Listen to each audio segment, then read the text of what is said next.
Commissioner of Barbados to Kenya and Rwanda and Permanent Representative of Barbados to the United Nations at Nairobi, His Excellency Mr. William A. McDonald. A round of applause.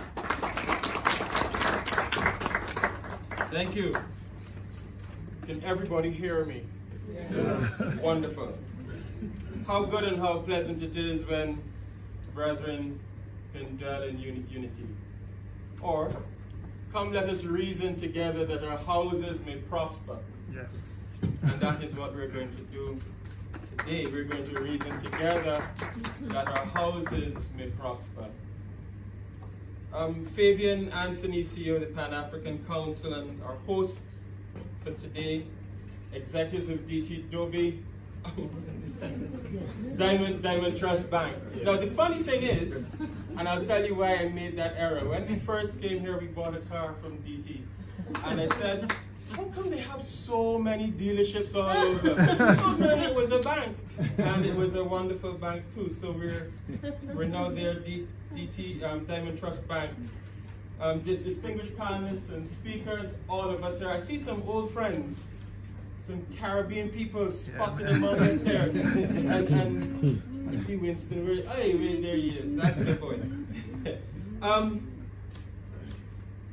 I wanted to share a few thoughts on the concept of African Caribbean diaspora investment. And to do this, I wanted to lean on my experience as a businessman and a business leader at home in Barbados. And I'd like to speak to you as a diplomat and a promoter of investment from across the ocean as well. For most of my life, I've been a businessman, an investor. I've been a chairman of our Barbados Private Sector Association, chairman of statute corporations, board member of private companies. And it is from this position of unique insight that I feel I may have some useful insights into the posture of the Barbadian and Caribbean business sector as it relates to foreign direct investment and partnerships.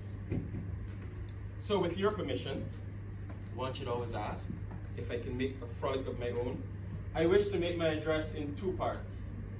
The first of which contextualizes the idea of investment in our region. And the second, which outlines the more commercial parts of what that means. I'd like to, however, go on a little tour, if you would allow me. Yes? Yes. What is the diaspora? This is a little thing that has me always one of these things that gets me going. In my view, the diaspora represents those persons who willingly took themselves off in the 1940s, 50s, 60s, 70s, and 80s and put themselves on a plane. And they went to foreign lands in order to better themselves. Said, money tight, we need to fly.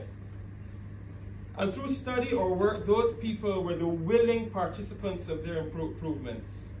And in my mind, they constitute a diaspora. The people who were captured, enslaved, and forced to board ships, and whose children and grandchildren, down through the ages, toiled for over 300 years for free to build vast fortunes for Western economies and interests. Those people, we do not constitute the diaspora of Africa. We are Africans. We are Africans who live globally, or as Professor Beckel says, we are global Africans. If we accept that, then it means that the dynamic of investment turns from foreign direct investment into inter-African trade. Yes. And utilizes the benefits of the trading blocks of ECOWAS, COMESA, SADC, CENDAC, the African Continental Free Trade Agreement, which incorporates 1.3 billion people. Add us to. Now, when you add us, it will be 1.348. But we are a good 48. Yes. To the people of the continent. But for now, we will use the term diaspora to mean persons of African descent living off of the continent. And I hope soon we will adjust our language to be more precise. The concept of investment as we know it has become very one-dimensional. For many of us, investment is purely transactional, a financial, time-based deposit into a business or an agency or an enterprise with the hope or the possibility of a return on one's investment. We play the model of return on investment, net present value. All of you here are now going, "Ooh, I like this." I keep getting, this is what I live on. Net present value and the other metrics that we're so well skilled and learned in because we've been well and carefully schooled. And I understand the level of comfort in this process because it means a measure of due diligence has been applied and intellectual rigor has been undertaken, meaning that the proof to the shareholders is there and the return on investments is certain. I propose that African investment into the diaspora and diaspora investment into Africa is rooted in something more fundamental than the economic mechanics of a return on investment. I suggest, whenever you hear anything that sounds good, you can clap. It gives me energy. I suggest that investment first comes as an emotional engagement of being invested in. I'm invested in the process of moving us together. In wanting to find out more, to experience more, and consume more of each other's products and services. The first threshold, therefore, of investment is, I suggest, that is the investment of curiosity. What are we about? What can we do? What do we have? And where are we? Now, so that you're curious, and I'm going to give you these little factoids as we go along, the curiosity of what is a Barbadian gross capital per head, GDP? Anybody knows? You can Google it because you're now curious. It is 23,000. Associated with the name Venture Lift Africa. However, I did spend a number of years in the U.S. In venture capital in Boston, and I worked in Silicon Valley as an investment banker in Jack. So I just wanted to clarify that. But I want to propose something slightly different that complements what my sister just shared, and that is looking at pooled capital as a vehicle now to fast forward shared prosperity, as His Excellency related, by engaging diaspora in a different way. So one of the things that we did, I'll be brief, one of the things that Venture Lift has done in Kenya, we started here, and in Ghana, was we established something called, through our Venture Studio, the International Writers Lab. So we did that to empower film and television writers that were experienced and connecting them to the diaspora Black Hollywood ecosystem. And what we have done is we've now brought them into contact with lawyers, agents, Hollywood film producers, option their scripts, which means basically paid them money for a period of time to try to get them sold. And the conclusion from all of that is this, is that if we can empower the creative sector, and that's what I want to lift up as one, a new opportunity, we can help do a few different things. Empower SMEs, young women and adults, but also brand Africa in a new way, all at the same time. And so what we want to propose to this audience as a new vehicle is pooling together capital that would be either a co-investment vehicle or a financing vehicle or grant-making vehicle for these young creatives. It would instantly address a lot of the angst that we saw demonstrated here. I came back, I went to, I'm from the US, as you probably can hear, and was part of the White House delegation, and was very happy to witness history when President Biden received President Ruto. But that was juxtaposed with the immediate social unrest after he came back. And I can tell you, in being in Kenya for 9 years, working across various ecosystems in Africa, that the concerns are one and the same. We want prosperity, we want it now, we want to be empowered long term, and we want that accountability for that to happen from top to bottom. So that's one structure that I'd like to put forward: investing in the creative sector, film and television. But tantamount to that is you can see a lot of our sisters, including the two of you all and others, in beautiful African attire. And I can tell you, and here's a link to the diaspora, and this is the second one: investing in supply chains that connect to the diaspora. I can tell you, African Americans are hungry to connect with Africa. For as His Excellency related, kinship reasons and emotional reasons. Not to say that there is this growing discomfort or ambivalence about that dual identity, being American and African, and not being fully placed well in either place, although we're all proud Americans. So that if we can begin now to look at the grandiose opportunity in textile and apparel. Vivo, you guys may know Wandia, just expanded into Kenya. I witnessed that. Wazi Wazi, Shebet Mutai, just expanded into Colorado. And so I want to lift up investing in these opportunities in supply chain where you have, and it was no coincidence that Wandia and Vivo opened up in Atlanta. Why? It's a thriving urban center, populated, and in some ways very much influenced by wealthy diaspora, contemporary as well as historical. That was planned. And so I think that's just a growing opportunity to tap into this nominal $2 trillion purchasing power that the diaspora in North America have. And the last thing I'll say about that is these types of vehicles not only will impact our ability to connect Africa and North America, but to the Caribbean and South America. And so I congratulate my brother Fabian and Pan-African Council on what they're doing globally. But this is the way that I think that we should begin to think strategically and cast aside these false differences that we're all people of African descent. And so my last comment on this is in terms of investing. I'm sorry this has been a little bit non-traditional approach to answering that question, is that my last statement is that I like to respectfully challenge the bank and the government of Kenya to think of diaspora beyond just Kenyans in the diaspora, but including us all. Yes. Because I can tell you again, when we had, please, applause, please. Because as His Excellency said, about common let us dwell together in unity, our power is in our unity. Yes. The Berlin Conference fractured Africa, but we have the ability, by God's grace, we have the influence, we have the education, we have the wealth to totally redress that. I'm done. Thank you.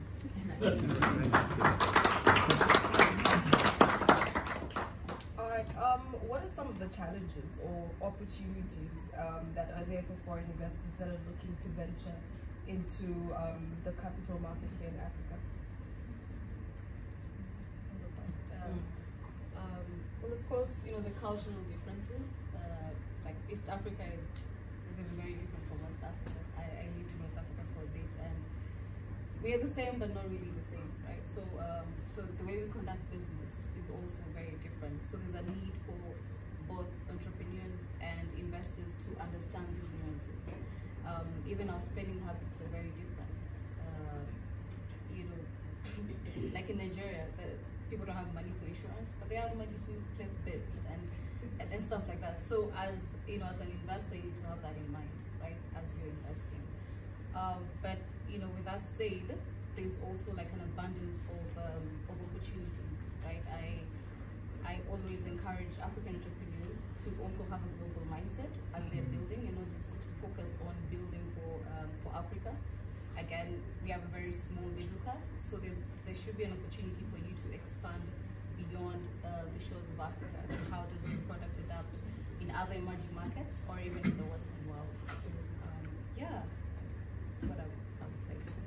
So I would think just getting smart and knowing how to navigate regulatory hurdles. I think having a good local partner to help you curate and the investment ecosystem. And I would say understanding how to navigate capital controls, getting your money in, getting it out, hedging risk, currency risk, and double taxation, those types of risks. And I think for the diaspora, I think it's another dimension. I think it's psycho-spiritual.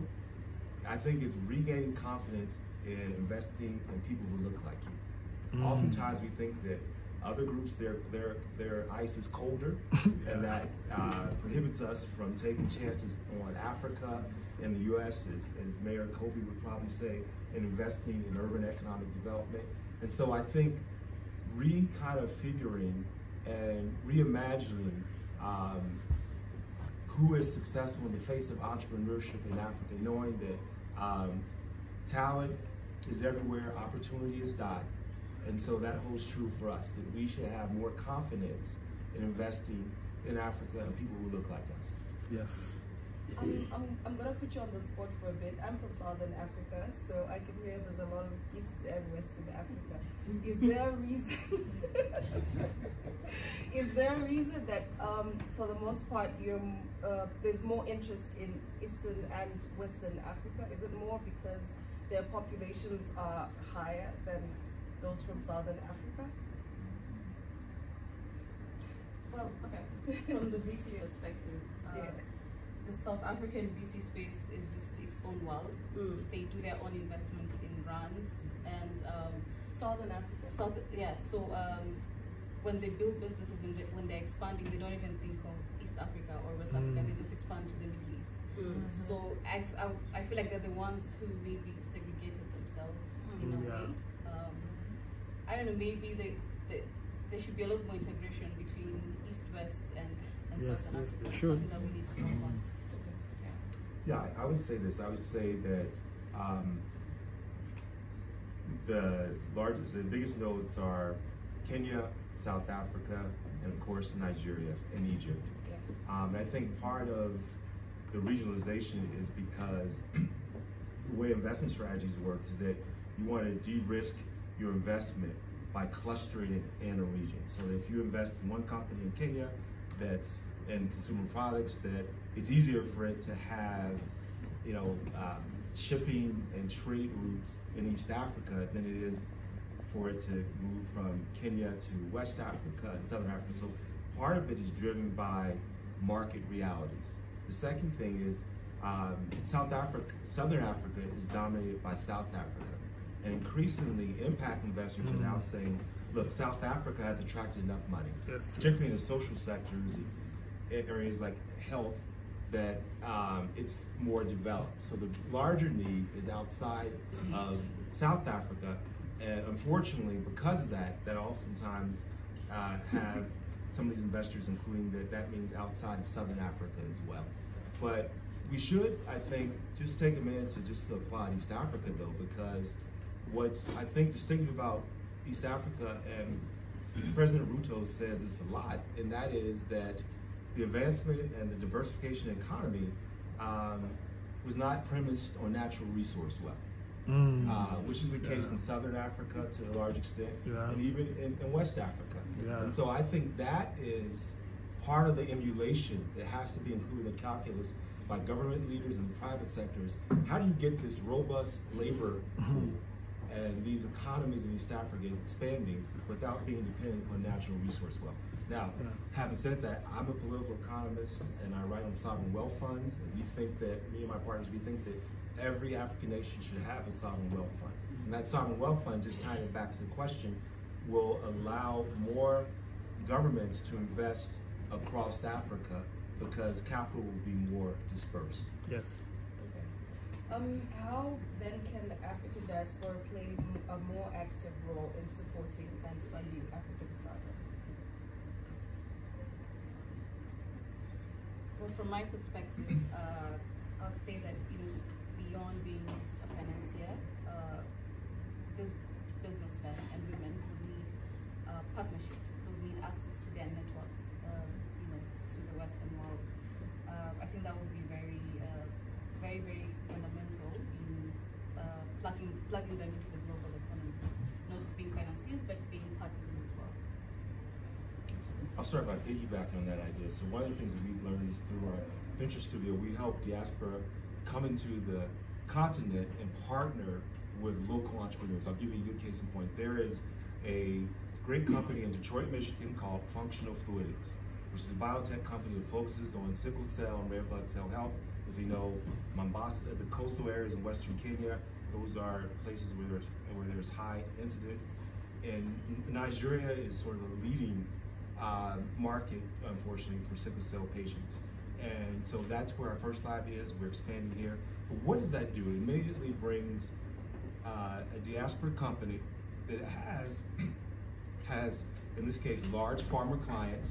So there's customers that are paying, and expertise, both from the local as well as from the international group.